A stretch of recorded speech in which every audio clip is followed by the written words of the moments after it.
Thanks for coming to the ICDR, Initiative for Community Disaster Resilience speaker series. I think this is our 10th version.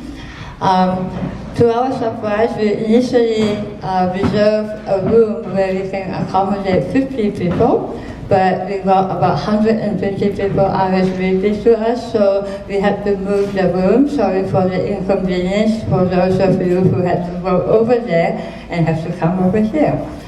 For those of you who doesn't know me, my name is Masami Nishishiba. I'm the chair of the Department of Public Administration. I co-direct the ICDR with Professor Ito over there. At this point, I would like to invite Dean Percy, Dean of the College of Urban and Public Affairs, to welcome you all.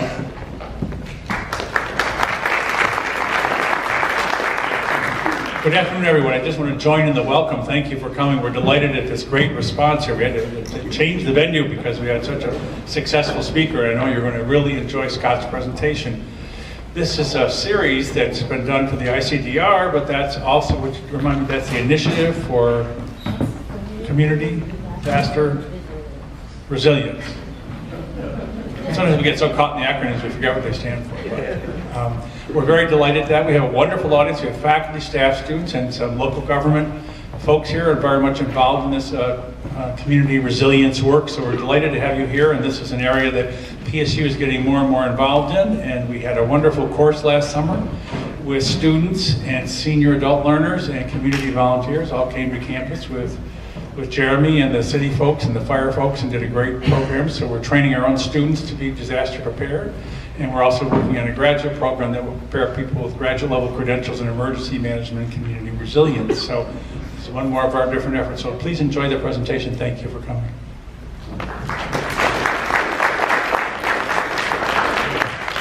So a little bit more about ICDR. So here's how I try to remember it. I, C, disaster resilience.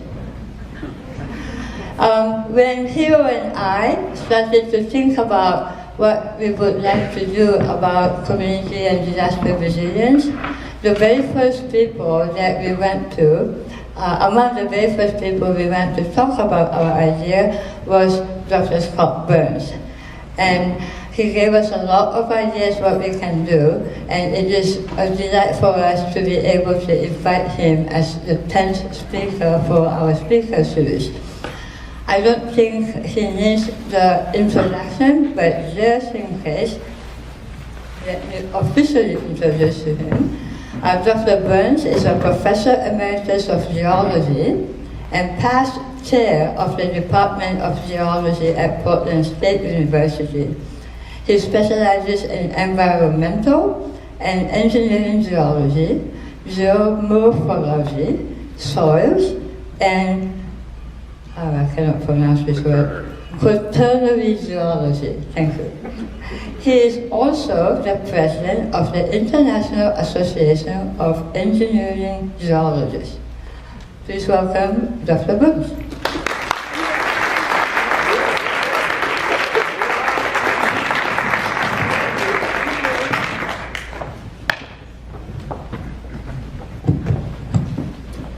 Well, it's wonderful. Is this on here? It is. So it's wonderful to have all of you here today. And I am very, very committed to helping everybody get prepared for the big one. And so I enjoy it when people come out because the object is to save lives and save property in the future. I've been at Portland State 27 years. I'm beginning my 48th year of teaching. I retired 3 years ago, but I'm failing at that particular area. And we've run a program here at Portland State in the major geological hazards that we have here, not only in Portland and Oregon, but all over the United States. And so landslides, earthquakes, floods, volcanoes, tsunamis, etc. And so earthquakes is one of those. And so I've had many graduate students graduate, and in fact, many of the geologists that are working in all of those areas in Oregon, Washington, here are all my old students. And with the big fires that we had this past summer up in the gorge, the major guys working from the Forest Service, Ryan Cole from Mount Hood National Forest is my master's student, and then the major guys on the highways, which is the transportation route going through, Stephen Hay and Tom Brabish are both my students too. So we've been involved at Portland State for years and years in this, and we continue to, and then now combining with College of Urban and Public Affairs and Steve's leadership over there, we're going to continue doing that. So I get to talk a little bit about us here. I love this photo because you can see, it's the city of roses, but you can see all of the bumps that are out here. We really should be renamed as the city of volcanoes. We are the only city in the United States that actually has a volcano inside the city limits in the lower 48. And we have 8 of them, and we have 30 in the whole area. The good news is they're all extinct. And so it's part of our landscape that we have got. So I started talking about the big one. Subduction zone earthquakes way back in the early 1990s. And I've done it for many, many years. But it was 2 summers ago. One article did more for us understanding and paying attention to the big one and the potential for a subduction zone earthquake than all the rest of us who have been talking about this for the last 25 years.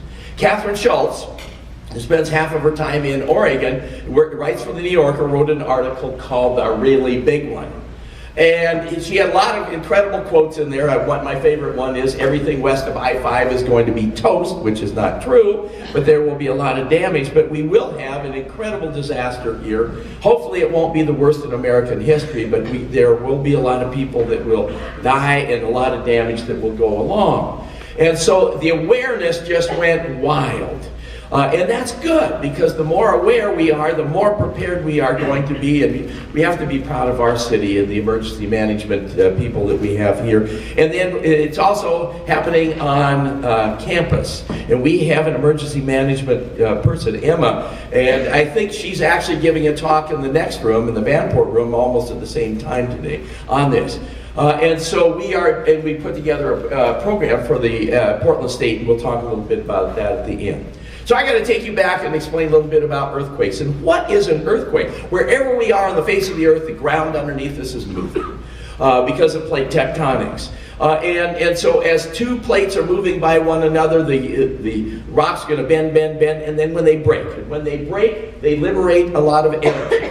And the major type of energy that you're going to have is going to be wave energy. That is what we call the focus of the fault. The point above it is the epicenter. So anytime the news will report on an earthquake, they will say the epicenter of the particular site is Seaside, Oregon, the depth is 27 kilometers down, and the magnitude is such and such. Every year we have over 800,000 earthquakes around the world. About 100,000 of them we actually feel.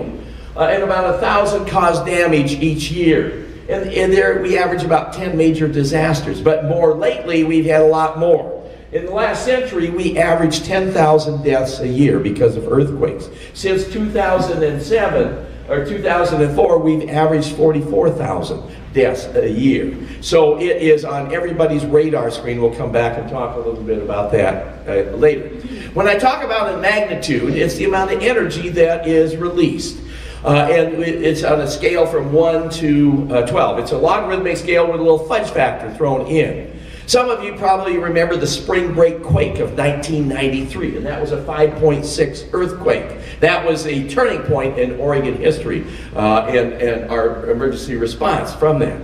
If you compare that to a 6.6 has 30 times the amount of energy that is released. If we go up to a 7.6, it's going to be 30 times 30 or 900 times. If we get up to an 8.6, which is up in the range of a subduction zone earthquake, we are talking about 27,000 times the amount of energy that we have got.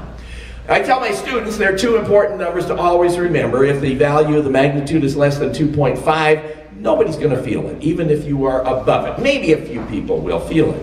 I still remember about 10 years ago, page 2 of the Oregonian had a little article, Cascadia, Oregon had a 1.8 earthquake last night. Well, shoot, who cares? Nobody felt it, there was no damage, but it was a slow news day, and it made the newspaper. And then once you get up to a 5.5 in North America, that's when you start getting your damage. And that 5.6 earthquake that we had back there in 1993 caused about $25 million worth of damage. The biggest earthquakes that we have in the world are subduction zone earthquakes. This is where one plate goes down underneath another. We live on one of those. It's called Cascadia. I'll come back to it later. But they're bigger than the San Andreas. They're bigger than the Anatolian. They're bigger than all of the other earthquake faults in the world. And those are the ones that we have to really be concerned about. Now, the interesting thing is the last one that we had in the last century was 1964, and that was the Good Friday earthquake that occurred up in Anchorage, Alaska. Incredible destruction that occurred up there. And then we waited for the world 40 years until the next one. And that one was the day after Christmas. That was in Indonesia. That was a 9.1. The one that occurred in Anchorage, 9.2, was the fourth largest earthquake ever recorded since the seismograph was invented. And then just 6 years later, we had another subduction zone earthquake down in Chile, 8.8. It occurred at nighttime, so we didn't have a lot of really good photos. I'll come back and show you some in a second. And then 1 year later, we had Tohoku in Japan, and that was a 9.0. And so in 3 years, in 7 years, we had 3 of these, and we had been waiting 40 years before that time. We live on the Ring of Fire. This is where a lot of subduction zones are. A lot of crust is being destroyed in this part of our geologic history. So that the earthquake that occurred in Indonesia on December 26, 280,000 people were killed, mostly from the tsunami. All of these subduction zone earthquakes generally within 20 minutes after the initial shaking stops, you have a tsunami. And I'll come back and explain that in just a second. So it was devastating to that part of the world. And then the one in Chile that occurred in 2010. Of the whole world, the 2 countries that are most prepared for earthquakes are Japan and Chile. They had 800 people that died as a result of this. You had a tsunami 20 minutes later, and as you can see up here, you had old buildings, new buildings, landslides that were created, a lot of infrastructure fell apart. This is typical of a subduction zone earthquake, and that's what Catherine Schultz was talking about in the Pacific Northwest. Chile is also the site of the largest earthquake that we've ever had. That was 1960. That was a 9.6. We used to use the Richter scale. Now we use a slightly different algorithm, and it's called the moment magnitude scale, and so the values have gone up a little bit since that time. And then there was Tohoku, and that was the major one that occurred in Japan. I still remember that because it was 5 minutes to 10. I was driving home, and my cell phone started ringing, and it was Channel 6. And they said, we just had a 9.0 earthquake in Japan. I said, oh my God, tsunami is on the way. That's a subduction zone earthquake, going to be a huge amount of damage, and it's the next day and in the afternoon. And so there's going to be some good footage. So that night, I spent the whole night at Channel 8. As all this footage was coming in, and we were describing this incredible earthquake that occurred there. And the best pictures and videos that we ever have gotten of tsunamis going in were from that particular area. And this is a picture of Japan and all the devastation that occurred there, but we had over 16,000 people killed in a country that is incredibly ready for this. Also, the nuclear power plant at Fukushima had the major meltdown, and we still haven't heard the final chapter in that. Over $220 billion has been spent, and they're still continuing on that today. And then this is what our coastal area is going to look like too as the tsunamis come in. Devastating. And people say, well, what's the big one going to be like? I say, look at Tohoku and the effect that occurred over there. So it's something else. So I wanted to mention 3 other earthquakes that are not subduction zone earthquakes, but have occurred more recently too. But we've learned a lot from them. Just the follow in 2010, we had Haiti earthquake. This was shallow. It was 7.0, but 220,000 people were killed. Why? Because it's a poor country and very, very poor building codes. Many of the buildings in Port-au-Prince all collapsed and killed so many, many people. So building codes are very important. I'm going to come back to that at the end. And I used to live in Christchurch, New Zealand. My son was born there. And so here is the downtown part of Christchurch. I used to live right out here, taught at Lincoln University, very close to where the epicenter was. Actually, I was in the country for the earthquake. I just finished a South Island lecture tour and had flown up on Friday night to Auckland, and Saturday morning this earthquake occurred. And so these are just all of the aftershocks that occurred after that period of time. It was a 7.1. It occurred at 4:30 in the morning. Everybody was in bed, and so nobody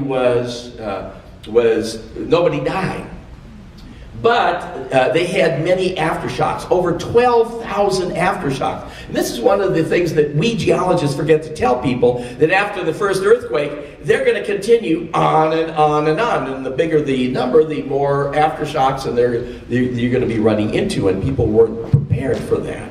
And they had another one, and actually, this is an example that the initial break was out here, and then it spawned another epicenter down here on another fault, and then another one out here, and another one out here, because after your first earthquake, you generally get smaller and smaller numbers, and then all of a sudden you go right back up to a 6.3. That occurred at noon, and 180 people were killed. And the Kaikoura earthquake, which also occurred down in New Zealand last year, same thing, just bing, bing, bing, bing, bing. A whole bunch of faults were set off.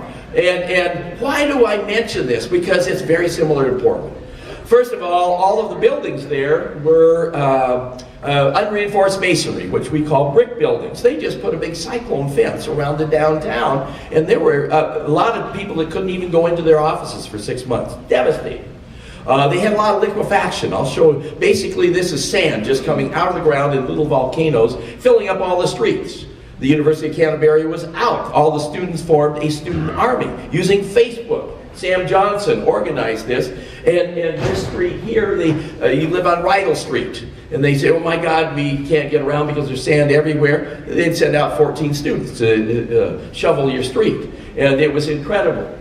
This is where many of the people were killed. This is a TV tower downtown. It collapsed, and part of it fell on a bus with little kids in it, so like 50 kids were killed. It was not a good deal, but and that was a 6.3, very shallow. You're probably wondering why I'm showing you a chimney, and the reason is Christchurch has a climate very similar to Portland. When I moved there, they said, Scott, you're going to have to go out and get a cord of wood and get a load of coal, because 80% of the houses do not have central heating. You have fireplaces, and so you got to heat your house. And so if you don't have a chimney that is working, you can't heat your house. So the very first thing that they did in town was go and try and repair all of those chimneys. Now the good news is it occurred in the spring. So they had the summer to recover. But the size of the town, 390,000 people, very similar to the size of Portland. Not the metropolitan area, but Portland. Second largest city in New Zealand, but they had over $40 billion in damage. 60,000 houses were affected, but the important one is 8,000 had to be deconstructed, as they called it, ripped down. The good news is, New Zealand is one of the few countries in the world that has all hazard insurance. Everybody in the country has a similar insurance. It covers not only fire, but earthquakes, landslides, floods, tsunamis, volcanoes, wildfire, everything. And so they got money to rebuild. Now, a lot of them could not rebuild where they were because it was in liquefiable soils, and they had to build in other places. The bad news is they had 3,000 businesses there. 2,400 of them were a mess, and many of them did not recover. And so the economy took a long time to come back, and a lot of times we forget about the economy, and I'm going to come back to that at the end. But 12,000 aftershocks took up to 3 months to restore water to all of the houses. And this is important, but the thing that we always forget, it took 15 months to get all the sewer systems working. If you don't have sewer, what can't you do? Well, you can't flush your toilet. So you got to go. So what did everybody do? Well, they built outhouses in the backyard. They had contests to see who had the best decorated outhouse and things like that. And then the Red Cross came in with a lot of porta potties, or they called it portaloos. So every time you went, everybody in the neighborhood knew where you were and what you were doing. But the other thing is you can't wash your dishes, you can't wash your clothes. You got to wash clothes, you got to go like 15, 20, 30 miles away to a laundromat. But the other thing is you can't shower, you can't bathe. And so everybody in Christchurch had to go to the central basketball pavilion, which did have water and did have sewer, and that's where everybody bathed for up to a year, in some cases over a year. And so you go into a completely different mode.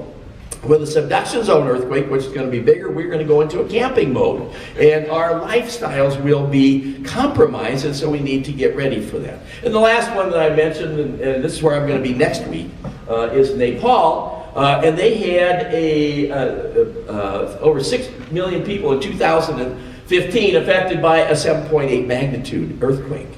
And so I'm going to be on a field trip 10 days looking at the effects of it. So, back to the geology. In North America, we are moving about 2 centimeters a year in a westerly direction. And South America is moving in that direction, Africa in that direction, Europe in that direction. There used to be a large plate off of the coast, but most of it has been subducted underneath North America. We call it the Farallon plate. The remnants of these little red areas that are right up here, that is the Juan de Fuca plate. And the Juan de Fuca plate is being subducted underneath North America. So we have a subduction zone. So 200 miles off the coast, we have a chain of volcanoes at the bottom of the ocean that erupt periodically. And they are producing a plate that is moving in our direction. That it moves about 4.5 centimeters a year, about as fast as your fingernail grows. The southern portion is called the Gorda plate, and this little section up here is called the Explorer plate.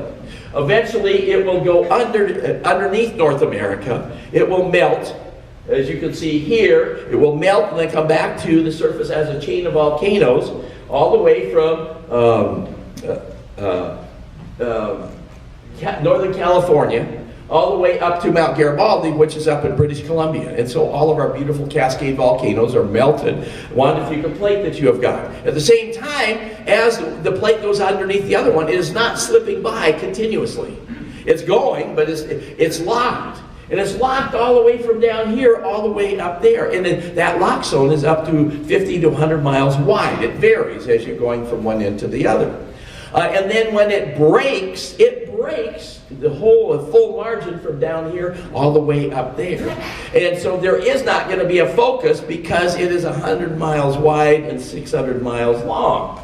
And that's why you have such a big earthquake, because of that locked area that has broken and liberated all of that energy that has been built up. Along the coast, what is happening as the plate is going down, the whole coastline is uplifting. That's what we call coseismic uplift. And it has risen, since the last one, about 2 meters. And then when the whole thing breaks, what will happen is the whole coastline will sink 1 to 2 to 3 meters. That's what we call coseismic subsidence. As it sinks down, then it thrusts towards Japan. That whole plate underneath the water thrusting, that's what causes the tsunami to occur. And so we have chances for earthquakes in the North American crust up here. We have them out in the oceanic crust underneath, but the subduction zone ones are right where the two come together, and I'll come back to that in a second. So I grew up here in Portland, always longed to come back. I went to Beaverton High School. And when I arrived back here in 1990, in the textbook that I was using, this was the earthquake hazard map for the United States. 1990, that's not that long ago. Oregon, Zippo. I just moved from 8 years of teaching in Louisiana. And it was Zippo down there. And we come back up here, it was never on our radar screen. This is why we are in deep doo-doo, because we never had any building codes for that. And why weren't we there? Because the maps were based on past earthquakes historically. And everybody knows about all the California quakes. Washington had the 1949 earthquake, or 48 earthquake up here. And so they have a little red up there. And then New Madrid out in the middle part of the United States, everybody knows about the Wasatch Front, etc. But this is what the map looks like today, because it's based on geological deposits, not on just the last couple hundred years of history that we have got. And you can see all along the coastline, we'll show you those deposits in a second, it's red, and then as you come into the Cascades, it is still earthquake country. Eastern Oregon also has earthquakes. They just don't have quite as many, but they do have faults that are over there. So what are the 4 hazards that we have to worry about? 3 of them are primarily here in Portland, and then there's a 4th one that you add to the stack down on the coast, and those are tsunamis. First of all, ground shaking. How many of you have been in an earthquake? And I would venture to guess most of you. And so you'll go back and forth and back and forth. I add on to this amplification, because what you build the building on is going to affect your amount of shaking that you have got. If you build on bedrock, what will happen is the building will bend, it'll go back to its original shape. If it's built on sediment, sometimes it doesn't go back to its original shape. The other thing is, the thicker the sediment that is underneath you, those waves that come in can amplify. Think back to your high school days when you took physics, and you had physics wave tanks, and you have waves going across, generated on one side, they hit the other side. You have crests, troughs, crests, troughs.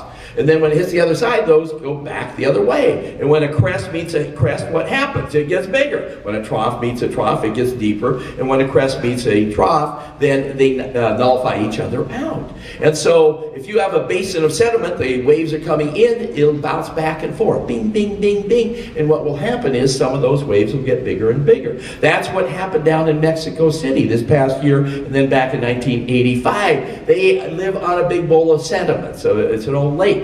And the waves would bounce back and forth, and buildings that were 10 stories, 10 to 15 stories high were just hammered because they were not built for those.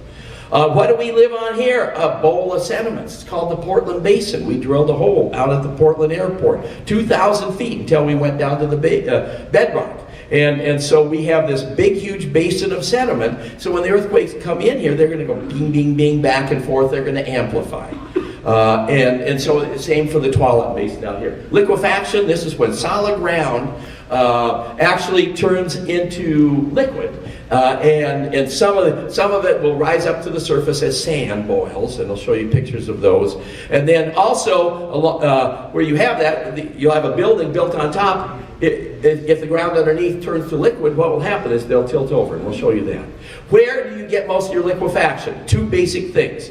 You have sandy parent material and high groundwater table. So there's water in those pores in between the sand particles. Where do we find most of our sandy parent material with high groundwater table? Next to the rivers. So the whole area where the airport is along the Columbia River, that's all liquefiable soils.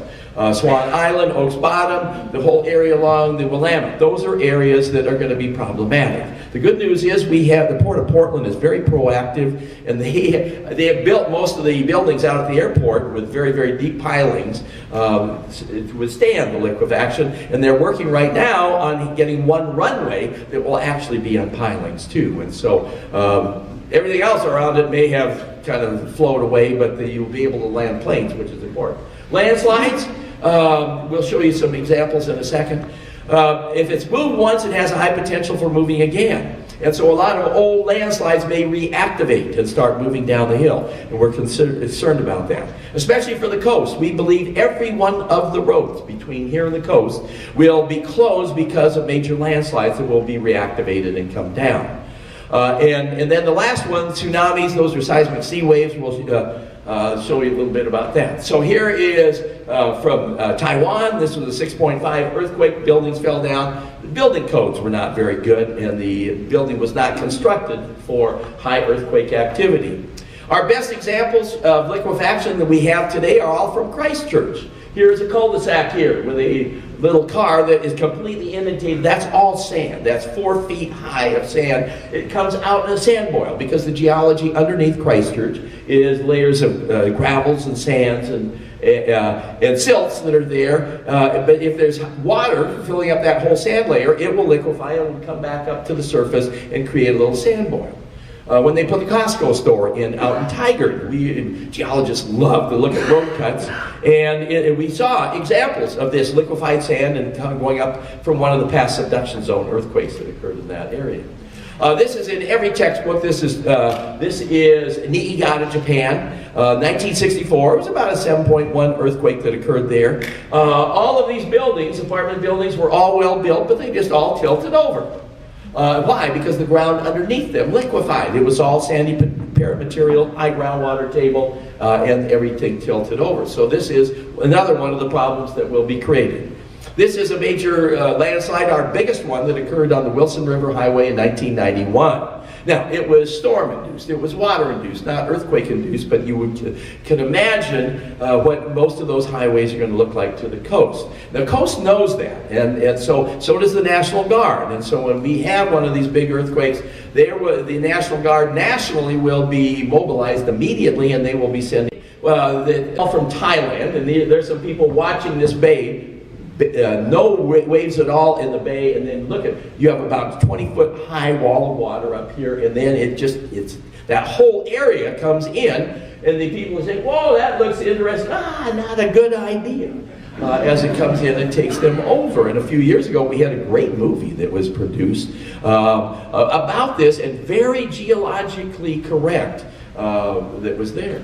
And so as a result, along our coastline now, our State Geological Survey has put together maps. And I have to put a plug into it. We as Oregonians have to be very proud of the Department of Geology and Mineral Industries, DOGAMI, our State Geological Survey. My God, the bang for the buck that the state of Oregon gets for the quality work, and they put out a lot of material, that it really is helping us and help us not only in earthquakes, but also in floods and in landslides. We are the leading state in the United States in landslide mapping. Bill Burns, one of my students, is in charge of that. Now most of the other states have adopted it. So they're doing some good work. Along the coast, they now, once you drop below essentially 50 feet elevation, there's a sign that says you are entering the tsunami hazard zone. And then when you rise back up on the 101, then it says you are leaving the tsunami hazard zone. And when you're in it, there'll be big signs that say tsunami evacuation route. So if you go to the beach and you're in the tsunami hazard zone, know where you have to go in case of a large earthquake. And I tell people, and my family's got a cabin in the tsunami zone down at the beach. We have a big sign as you enter it.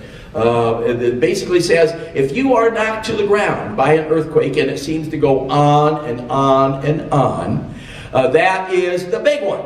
And don't wait for the officials to say, that was the big one. You got to get to higher ground. You got 20 minutes to get to higher ground. And in the northern coast, it's about 50 to 60 feet elevation is what you want to get to. And so you need to be prepared for that. And so at our cabin, we tell people, have your cars pointing out. Now remember, the coast may sink too, and the roads may not be there. And so you may have to walk or run to get to those higher elevations. And the larger the magnitude, the longer the time. And so I'm going to show you a picture of Chris Goldfinger, who came up with a lot of these ideas about our recurrence intervals in a second. But he was in Japan during the Tohoku earthquake. And all geologists, when an earthquake starts, the first thing we do is we look at our watch and time it. And he did that, and pretty soon it was 2 minutes, then 3 minutes. Now, he wasn't right in Tohoku, he was down in Tokyo. But they were over 4 minutes, and he said, oh my God, we just had a subduction zone earthquake. And so this is problematic. And so we need to be prepared for all of that. So here's the history of earthquakes in Oregon. And since the seismograph was invented about 1870, right afterwards we had a big one on the southern Oregon coast down in Port Orford, 6.3. And the biggest one we've ever had in the northwest was in Seattle-Tacoma area. It is actually in the Juan de Fuca plate, underneath the North American plate, 7.1. 14 people were killed up there. Portland had a lot of destruction, but nobody was killed down here. My old high school, Beaverton High School, whole third floor was condemned. And when I was in high school, we always wondered why there were stairs leading to nowhere. Well, there was a third floor at one time, and then it was ripped down. And then I still remember the 1962 one. That was my first one. I was at a Boy Scout meeting out in Beaverton. And all of a sudden, we were just all knocked to the ground. And you could see this concrete floor with waves going across. Now, it seemed like they were 5 to 10 feet high. I'm sure they were only 2 to 3 feet high, but they're like, my God, the building was going back and forth and back and forth. And then it quit. And we turned around to the scoutmaster and said, what was that? He said that was an earthquake. We had never, ever heard of it. Never in our schools, etc. Never in the news. It was something that occurred far away, but it occurred here. And that was a 5.1. And then the Scotts Mills earthquake is the one that occurred on spring break. And I'll never forget that, very, very early in the morning. And then that same year, we had a 6.1 and 6.0 down in Klamath Falls. That Scotts Mill earthquake, what happened was, it knocked the Pioneer on the state capitol 1 foot off of its pedestal. And they closed the whole Capitol building for a year to repair this. And then all the legislators said, ooh, maybe we are living in an earthquake-prone area. And maybe we need to make maps. And so remember those 3 hazards that I talked about? Our state geological survey has put them together for the Portland area. You make it one for the landslides, one for the liquefaction, one for the shaking. And then you put them together, and this is the net map. Here is the Willamette River. There is the Columbia River. Look at the area along the Columbia. That's mostly liquefaction there. Up in the West Hills, there's the zoo slide and the Rose Garden slide up here. Those are all landslides that are up here. Liquefaction over at Swan Island that you've got. And then shaking out in this part. And you say, oh, there's Alameda Ridge. That is the lowest hazard area. Oh, I better move to Alameda Ridge. Well, if one geological hazard doesn't get you, another will. That's our highest area of radon. And I'm the radon guy for Oregon, so we know that, and that's coarse grained Missoula flood sediments. So shaking won't be too bad, landslides won't be too bad, but a lot of radon coming out of the ground. And so in Oregon, geologists have been mapping faults for many, many years, and you can see where they are. This is where the bedrock has been separated in the past. But most of them are black. A few of them have colors. That means that we have a recurrence interval. If you, and a little bit on the past history. If you go to California, they've been studying the faults down there for a long time. They have a system called the Alquist-Priolo system. You can put an address into the Alquist-Priolo system of a house you're thinking about buying. It will tell you all the faults that are in your area. Each fault is going to have a name. When did it go off the last time? What's the maximum magnitude that it has? What are the setbacks that you have got for that? All of that information. Here in Oregon, we hardly know if it's active or not. And this is a problem because we never have invested in that, and we need to do that. And so the longer the fault, the bigger the potential for an earthquake. And so in the North American crust, where we have here our longest faults, and one of them is right back at the campus, Portland Hills Fault, 6.5. And these will be shallow. Out in the Juan de Fuca plate, we have longer ones up to about a 7.3. But right where the two meet, that's a 9.0. And so here is the city of Portland. The Portland State's over in this area here. And we have the Portland Hills Fault there. In nature, and when you are looking out, as you're flying from one place to another, and you look down and you see a straight line, Mother Nature is shouting out to you, fault, that is there. And then on the other side, you can't see it, but there's an East Bank Fault, and then you go over Sylvan up here, and you have the Oakfield Fault that is here. So we have 3 major faults. Do we know if they're active or not? No. Active fault means it's gone off in the last 10,000 years. And our geologists have been searching for it. We got a lot of trees around here, so we don't have a lot of outcrops. We need to find something that is datable. Haven't done that. But we have a new Professor Ashley Stride in geology, and she's a tectonic geomorphologist, paleoseismologist, and one of her things on her list of studies is going to be to try and find out the activity of our faults in the Portland area. So back to the subduction zone earthquakes. We live on Cascadia, and so when it breaks the whole way, we expect a 9.0 plus, 3 to 4 minutes long. The whole coast will drop 6 to 8 feet. And it will be thrust towards Japan anywhere from 30 to 100 feet. That's what's going to cause the tsunami to occur. And 20 to 30 minutes later, it will be anywhere from 15 to 50 feet high. And down in southern Oregon, based on the geology off of the coast, the waves may be a little bit higher down there, but the northern one is not. We'll have lots of landslides, liquefaction, and shaking to go along with it.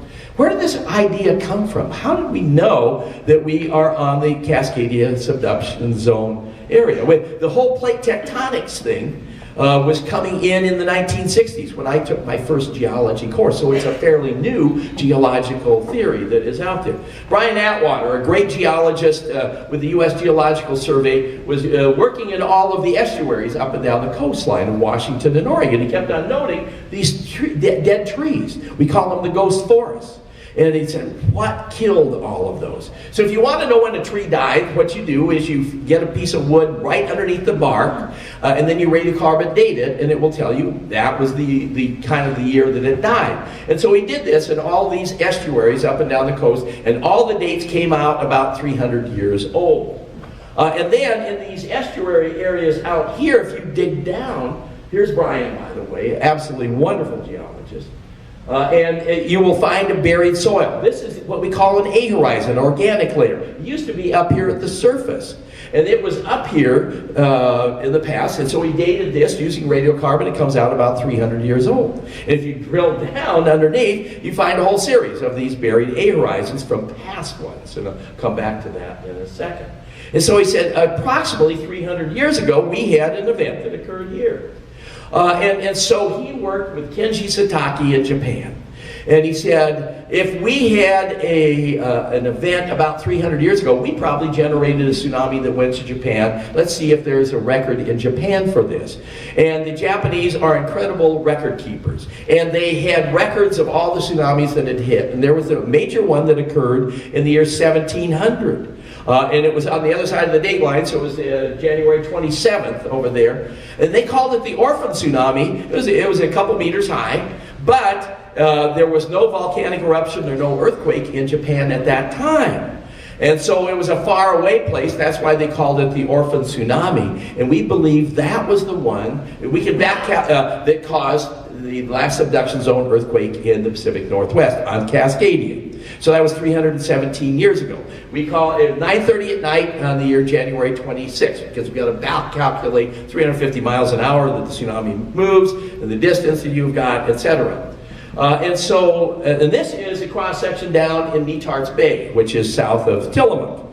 And low tide, and you can see there's the modern soil that is here. There's the buried soil there, and that comes out with a 300-year-old date. And there's an area above it that is kind of indented. That's all sand. That's a sand layer. Tsunami went over the sand spit, and all that sand was distributed across the bottom, or the whole bay area, and then it was uplifted afterwards, and that co-seismic uplift that you got.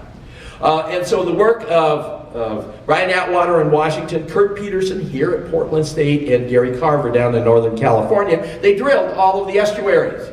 And then what they found was all these buried soils, and they dated them. So the previous one was 800 years ago, and then before that 1100 years, and they went back and had about a 5,000-year record. About every 500 years, it looked like we had one of these large Cascadia events. Then the work of Brian Atwater, and I'm going to show you a picture of him because I still remember when he was a graduate student down at Oregon State. This guy is brilliant and just a great geologist. And so what he did is he said out here, every time that there is a subduction zone earthquake, there should be, and there are major canyons that are off of the coast, from here all the way up to Vancouver Island. There should be landslides on the edges of these canyons. And the sediment will go down and then go kerplop in the bottom. And then the coarse grain materials on the bottom, the finest grain on top, we call that a turbidite. And in it, there are going to be shells. And if you've got shells, you can radiocarbon date them. And so he, using the Oregon State ship, went and drilled 6 to 7 of these canyons, these turbidite deposits that were there, got beautiful sections together. And then what he did is he found, and he dated all of those, and he compared them one to the other one. And what he found is he had 41 individual different earthquake events in the last 10,000 years. But 19 of them were in each one of the holes. And so he said those are full margin events that occurred from one end to the other.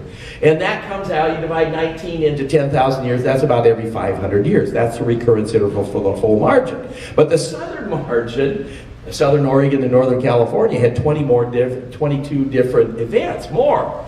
And so the southern margin is much more active. So to summarize that, We talk about full margin events, and then the smaller ones. Now, in Catherine Schultz's article, she called this one the really big one. All of us who have been lecturing on this for years and years, we call that the big one, okay? And then she called the Southern Oregon one, which the recurrence interval is 250 years, she called the big one. I like to call it the mini big one. And we're talking 7.8 to 8.6, around 8.0 versus around a 9.0 for the whole margin going. Both of those are going to shake us really well in Portland. The interesting thing, though, that we have got is in Southern Oregon, when you have an earthquake, you have 3 waves that are generated. The first wave is the fastest one. It's called the P wave, the primary wave. And then the second one is called the S wave, secondary wave or shear wave. And then the third one is called the L wave, which is the slowest. And the time difference between the first one and the second one reaching Portland is like 5 minutes.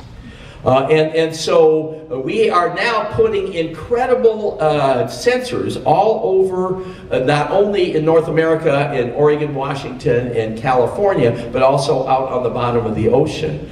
And so if a big earthquake occurs, that P wave, and if it's over a certain magnitude, over 8, what will happen is, or over 7.5, it will be notified into a early warning system, which I'm going to come to in a second. And we'll have time to get out of our buildings. Come back to that in a second. So for the whole margin breaking, the big one here, it's a 15% chance in the next 50 years. Last event was 317 years ago.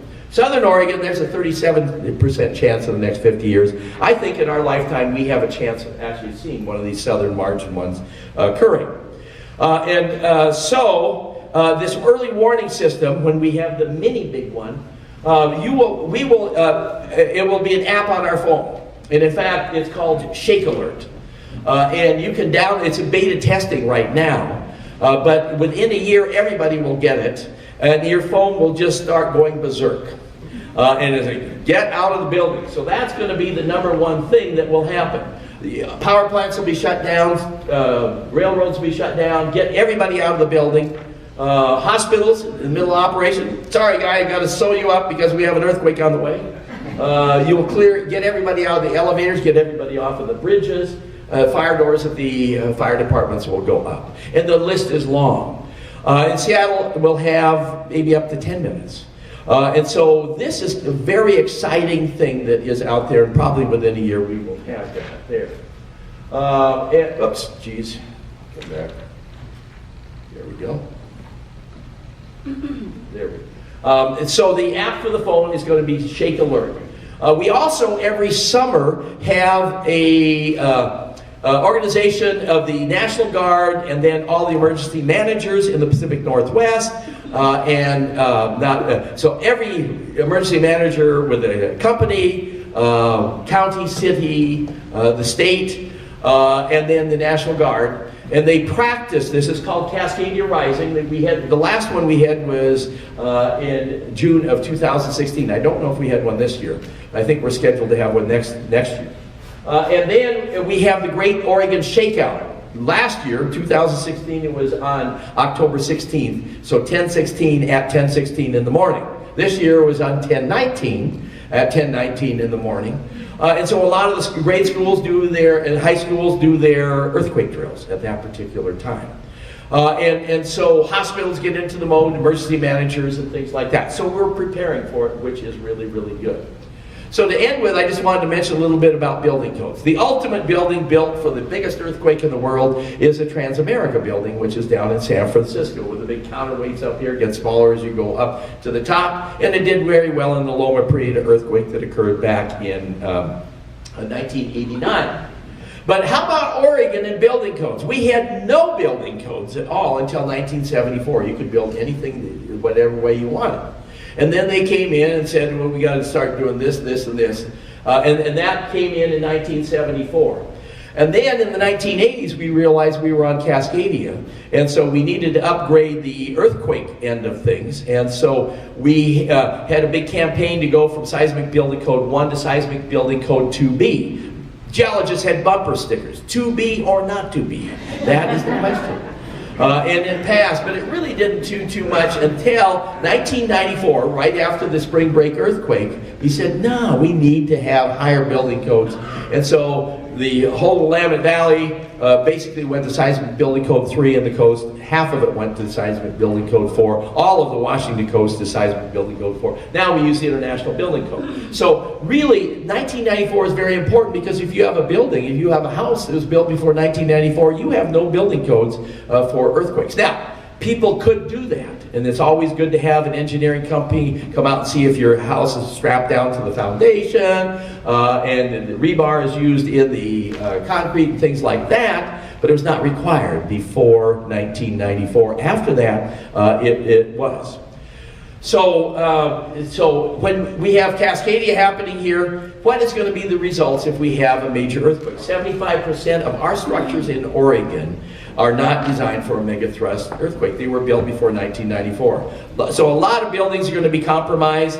Many schools are going to be compromised. Hospitals, bridges in Portland, the Tilikum Bridge and the Selwood Bridge are built for that. They actually have upgraded the Fremont Bridge and the next one, the Markham Bridge, but they didn't do the on-ramps and off-ramps. So the bridges may be standing, but the on-ramps and off-ramps need a little bit of work done on them. And so we're going to have problems. The good news is our legislature has gotten on the bandwagon. When they have any money, they invested in schools. And so the schools get upgraded. And if you live in Portland, you know, Grant High School was out of there. They're moving around and upgrading all the schools, which is good. Back in 2011, the state said we need to prepare for Cascadia.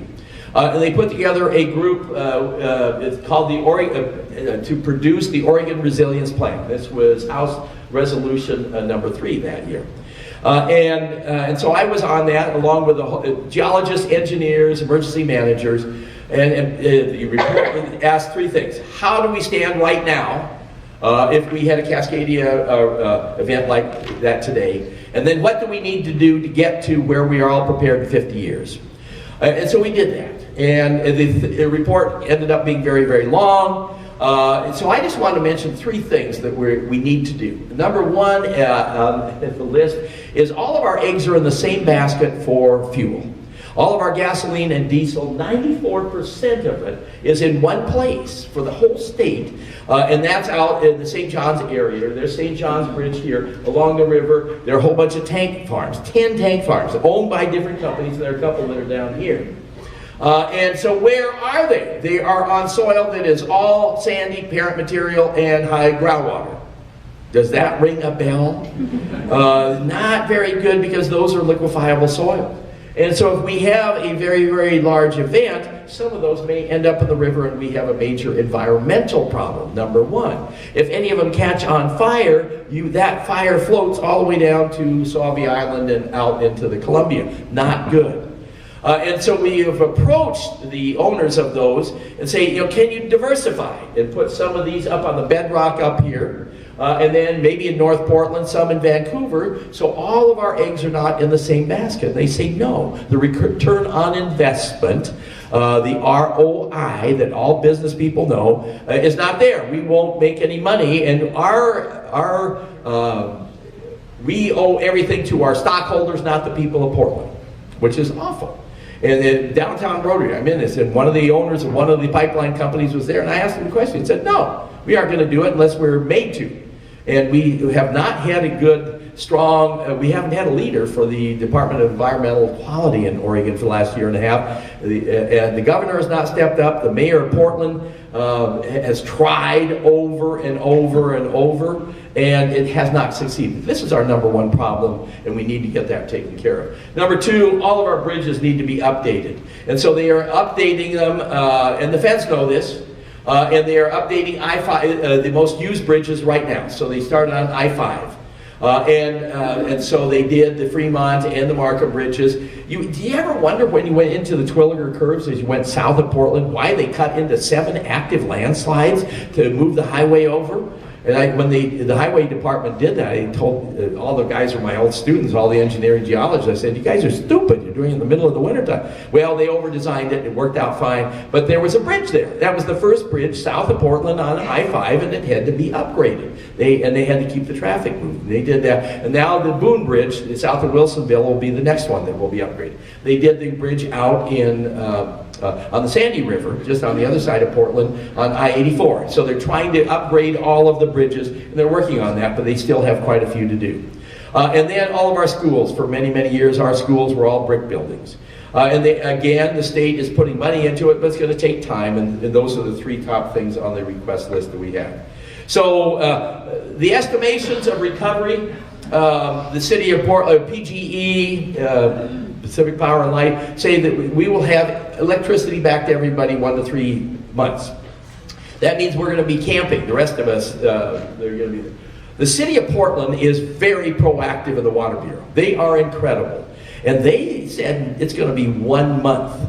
And they've actually over-designed a whole bunch of the pipes already, and this is good, and they're trying to do that, so that's good. They say sewer 6 months.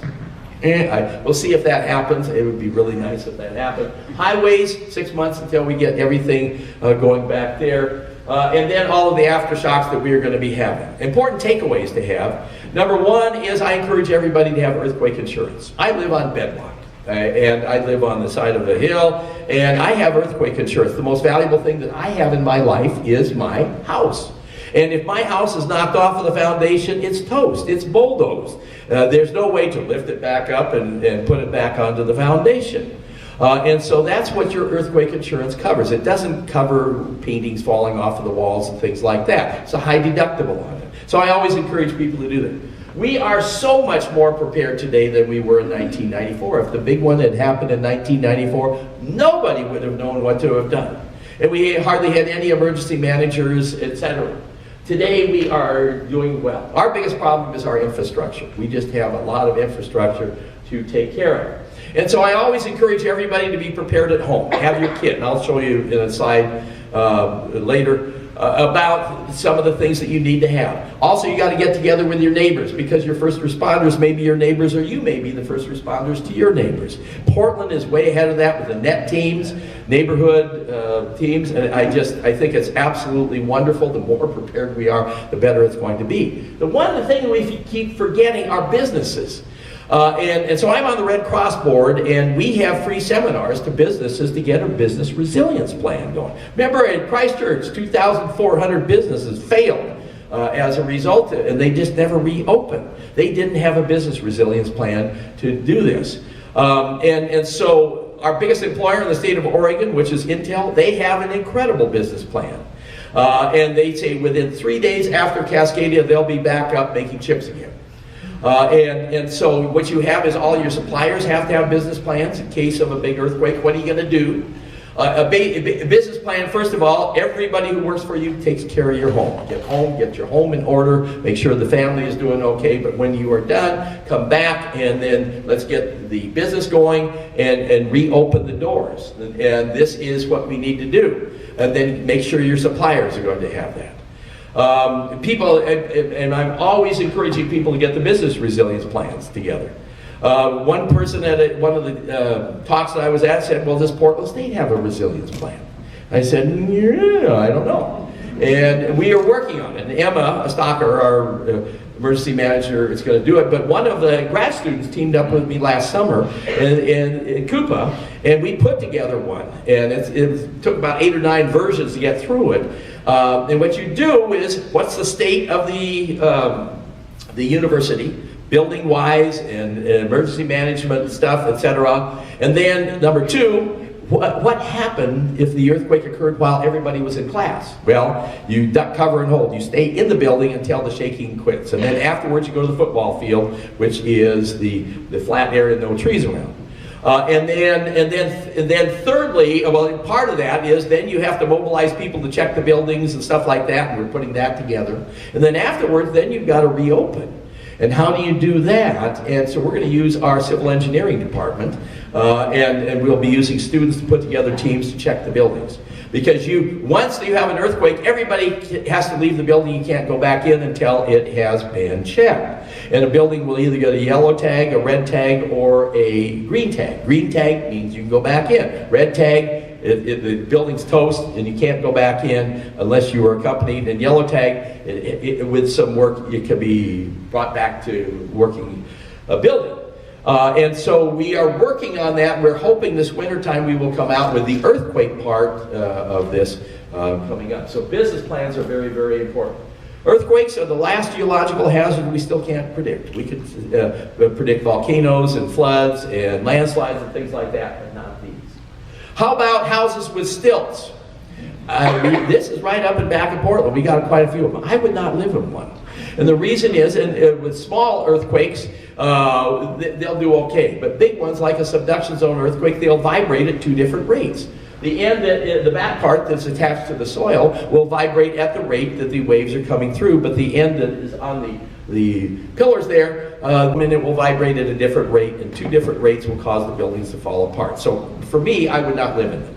Home preparation, what can we all do? And the best thing to do is go to the Red Cross website. They have a list of all the things that everybody can do for any major disaster and things you have. We say water and food. We used to say 3 to 4 days. Now what we're saying is up to 2 weeks. And I have water. I have about 10 gallons of water. Also, your water tank, your hot water heater is going to be, that's 50 gallons that you have got there, and that will be a source of water too. I change my water out every year. I have 10 gallons. I do it on May 18th. That's the anniversary of Mount St. Helens going off, so everybody picks something there. And I just go down to Fred Meyer's, and they have a whole bunch of freeze-dried camping food that is great. So I'll be eating beef stroganoff and chicken teriyaki and eat things like that. And then, as I mentioned, strap on the water heater. Strap your house down to the foundation. That will be there. Next to your bed, make sure you have a flashlight, and then also I always say underneath have old shoes, because if it occurs in the middle of the night and you have broken windows all around, you need to get around the house, it's nice to have old shoes to walk on the glass. Get that earthquake insurance. Also, we forgot toilet paper. And then one thing that I just realized yesterday, seeing Emma's thing, pets. If you've got pets, make sure you have food for your pets, because they're going to need that there. So, earthquake preparedness, and schools now do earthquake drills. What are they doing wrong here? They're not holding on. And so what we all recommend is duck, cover, and hold. Get under something and then hold on to it, because it's going to be bouncing around. Death's going to be bouncing around. And so this is very, very important. The majority of people who are injured in earthquakes are injured by things falling on them. You don't want, naturally what do you want to do? Leave the building. Well, that's when most people get hurt, is by things falling on them. Wait until it stops, then go out, look up, make sure there's nothing about ready to crash down on you, and then get out of the building, away from the building as best as possible. So that's the story. From a geologist's point of view of earthquakes in Oregon, are we ready for the big one?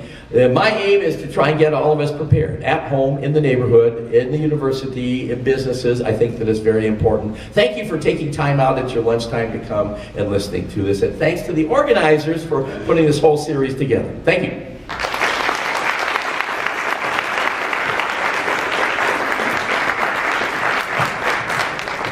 Hero, do we have time for a couple questions? Yes, we do. So, we'll answer 2 or 3 questions, and I'll stay around at the end, because some of you may want to leave. So, any questions or comments? We got weathering phenomena over the last 2 million years. Now, in the Lake Oswego area, the big boulders that they pick up right next to the river are Missoula flood deposits, and so that's not bedrock.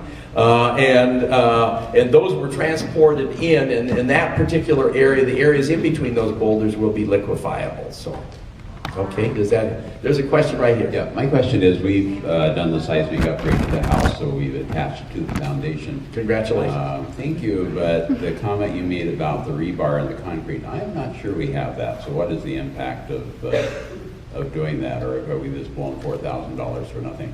No, when an engineering company comes out and does an evaluation of the house, They generally will look at two things. Is your house strapped down to the foundation? But secondly, when was the foundation built? And how good is the concrete? We have a lot of houses that are 80, 90, 100 years old in Portland, and back that old, the concrete was not very good. We put too much sand in it, and it kind of falls apart, and it's not very strong. And so a lot of times when they come in, they will actually rebuild the foundation on the house and then strap down to the new foundation. So in your case, it is most likely that they checked that. They said the foundation is strong enough and we aren't going to have to do anything. So hopefully that's the case. But if you are at that point of asking a company to do that, make sure, what do you think of our foundation? And they normally do that. Question? In the Mexico City earthquake, the buildings of a particular height were most vulnerable, and above and below they were okay. Right.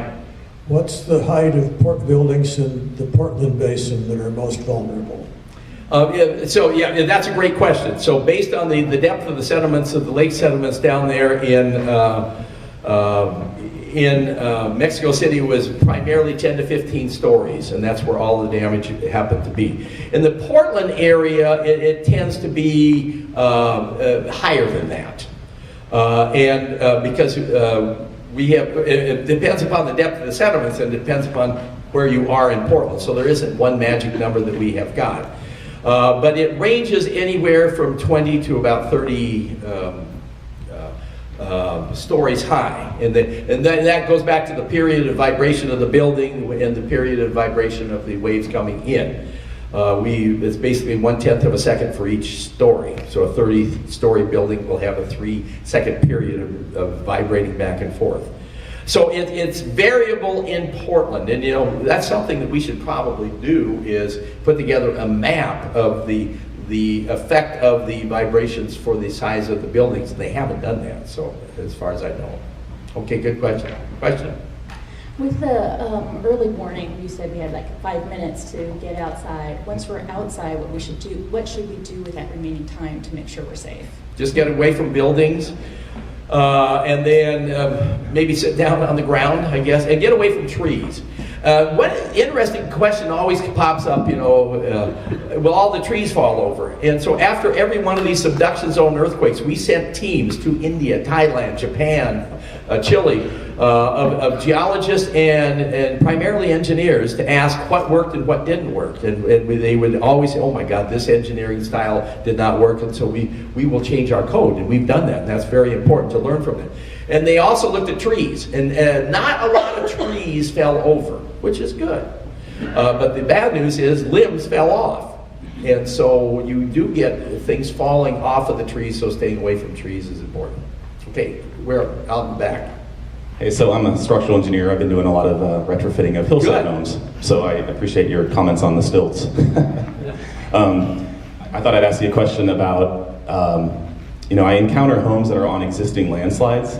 I look at the Dogami maps. What would your impression be? What would you tell a homeowner when their house is on an existing landslide without, getting a geotechnical investigation or anything? And we have a lot of houses in Portland that are on old landslides. The number one thing is control the water, because landslides are caused, and reactivation of landslides are caused by two things. Huge amounts of water, so when we have, like in 1996, we had 8 inches of rainfall in 4 days, reactivated a lot of our old landslides. And the other one are earthquakes. And so, first of all, don't build on a landslide if you don't have to.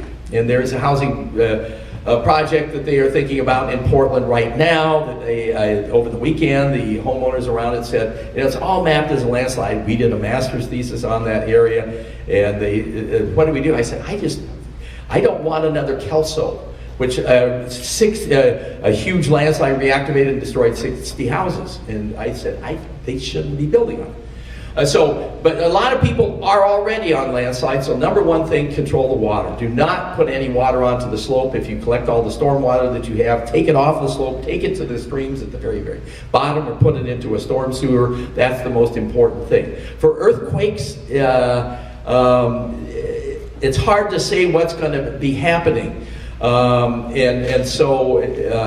if you are controlling the water and it occurs in the wintertime, then you may do okay.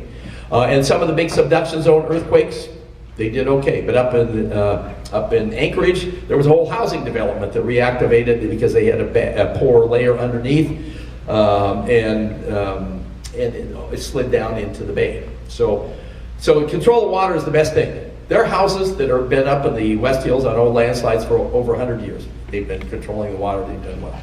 Good question. Yes? Gas, how long are we going to be without gas? And can you show that slide again so I can get those numbers down? Recovery in Portland. So gas, so Northwest Natural is our major one. I don't have the data from them. And so that is a good question. So I can't answer that. I need to get in touch with them because I've got good friends there. In Christchurch, I know that it was fairly similar to water. So a very important question. Yes? Hi there. Besides supporting your neighborhood emergency teams, what kind of rotation of supplies or activities should we do besides for strapping the house to foundation or something like that? Should us, as typical consumers, do?